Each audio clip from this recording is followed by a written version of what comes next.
Jangan lupa untuk subscribe YouTube channel Metro TV News dan nyalakan notifikasinya.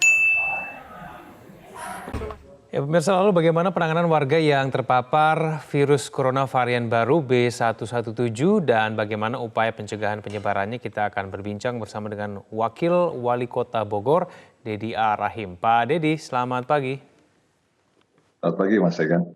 Ya, Pak Dedi, kami ingin tahu dulu ini hasil tracing terbaru terhadap warga Bogor yang positif terpapar B117 ini bagaimana hasilnya, Pak Dedi?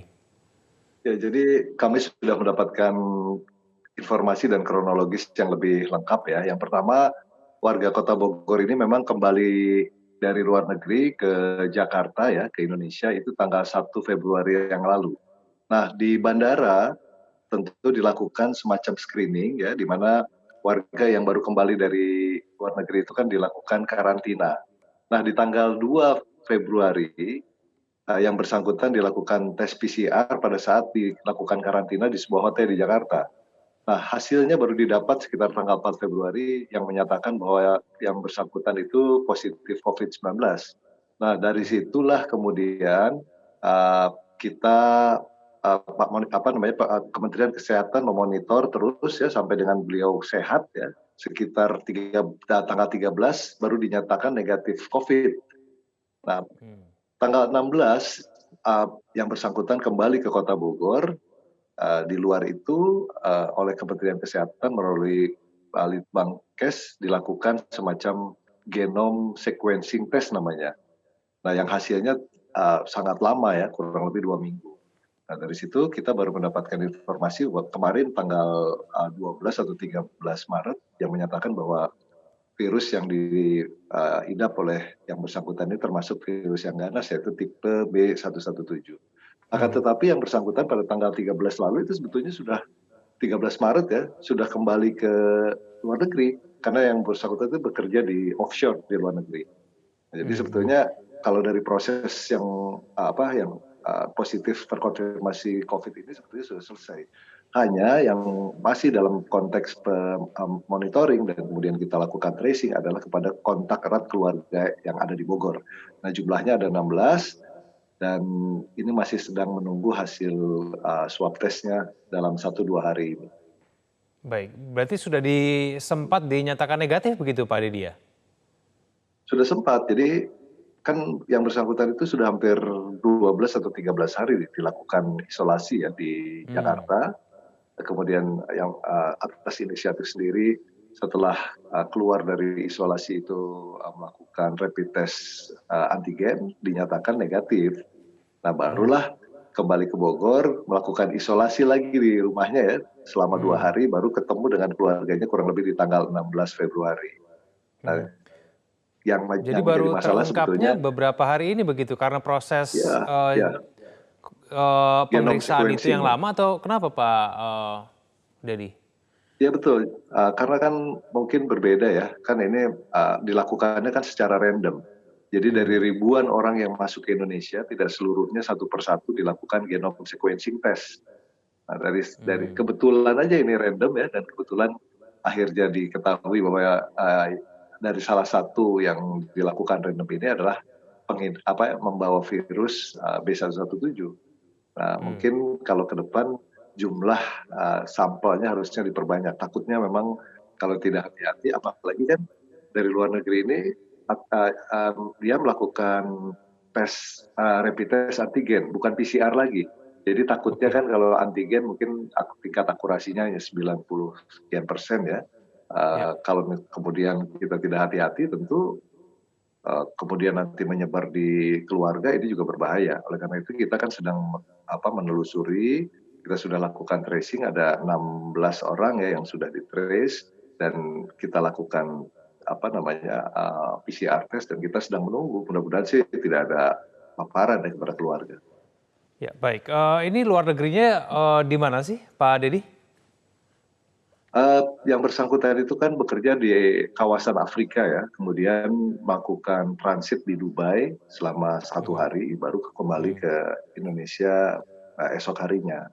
Jadi perjalanannya sih cukup panjang dari Afrika sampai ke Dubai, dari Dubai ke Jakarta. Nah, soal paparannya di mana, apakah di pesawat, apakah di airport, apakah di tempat lain, ya itu kita belum bisa memastikan.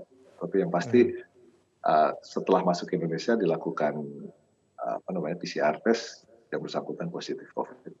Baik, tapi sudah dikonfirmasi sekali lagi Pak ya, ini bahwa dari hasil Ya. tracing 16 yang kontak erat dengan orang yang terpapar B117 ini semuanya negatif COVID-19, begitu ya Pak Didi ya? Belum, yang 16 ini kan masih dalam proses menunggu hasil hasil PCR. Tetapi yang membawanya sudah kembali lagi ke luar negeri. Begitu. Jadi ini agak Oke. memang masih menunggu lah ya. Nah, kalau nanti di antara keluarga ini ada yang positif, tentu kita harus lakukan juga genome sequencing test ini supaya dipastikan bahwa terisolir lah virusnya. Dan Oke. untuk keluarga yang saat ini ada 16, kita minta mereka melakukan karantina mandiri ya sebelum dipastikan bahwa mereka terpapar. Jadi ini salah satu upaya kita untuk mencegah terjadinya pemaparan ke orang lain lagi di Kota Bogor. Tapi kondisinya 16 orang ini baik semua Pak Didi? So far sih mereka tidak ada gejala medis ya, baik ringan, sedang maupun berat. Tapi kan ini upaya pencegahan kita, jangan sampai nanti kita kecolongan, ya. Apalagi kan ini katanya tingkat pemaparannya tinggi sekali dan kemudian juga ya lebih agak berbeda lah dengan virus COVID-19 yang kita ketahui sebelumnya. Baik, Pak Didi, kita akan lanjutkan dulu kita di segmen selanjutnya. Kita akan bahas kemudian bagaimana langkah-langkah pencegahan yang akan dilakukan oleh pemerintah Kota Bogor terkait dengan varian baru virus corona ini. Kami akan kembali usai jeda.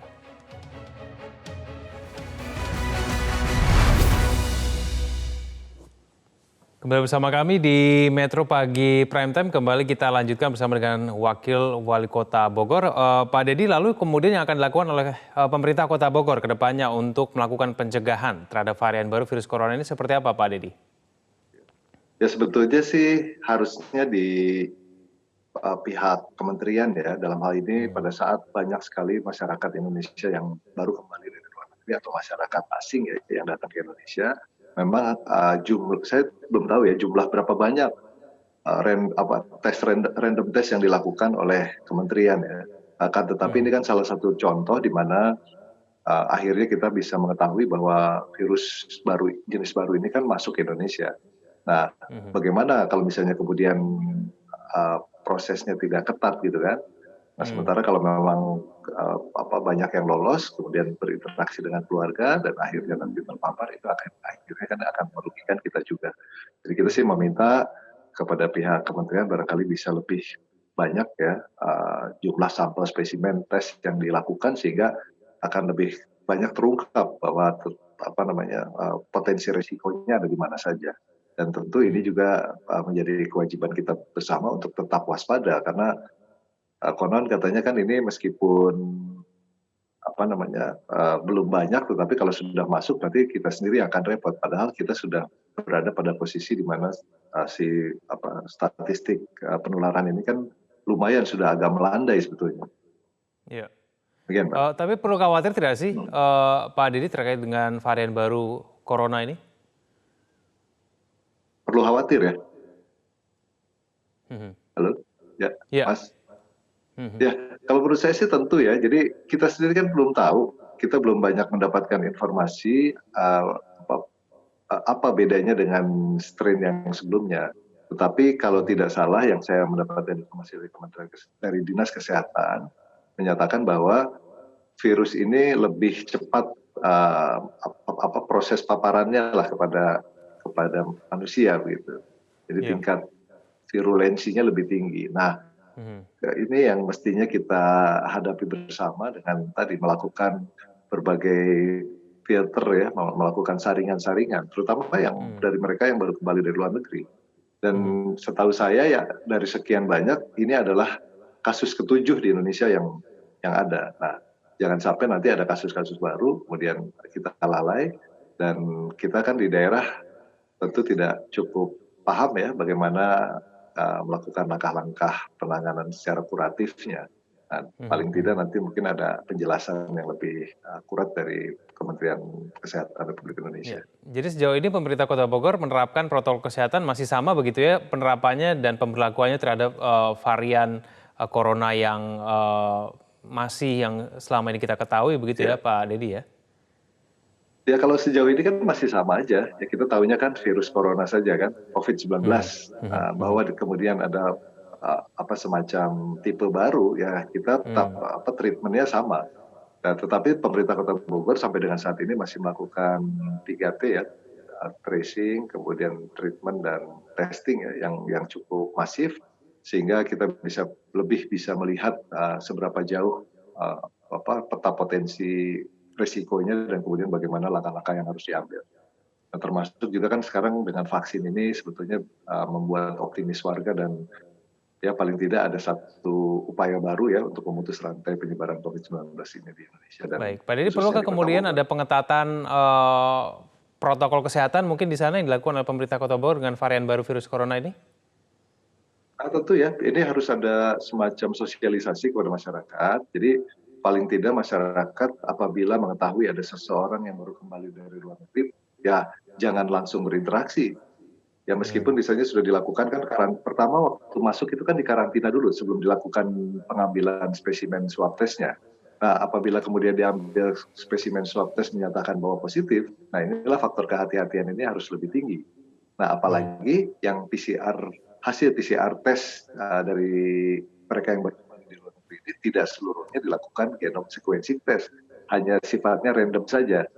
Nah inilah yang kemudian tadi yang di mana langkah-langkah apa kira-kira yang harus kita ambil bersama supaya lebih efektif melihat potensi penyebaran virus baru ini. Pak Dedi Rahim, Wakil Wali Kota Bogor, terima kasih telah bergabung bersama kami di Metro Pagi Prime Time. Selamat pagi Pak Dedi.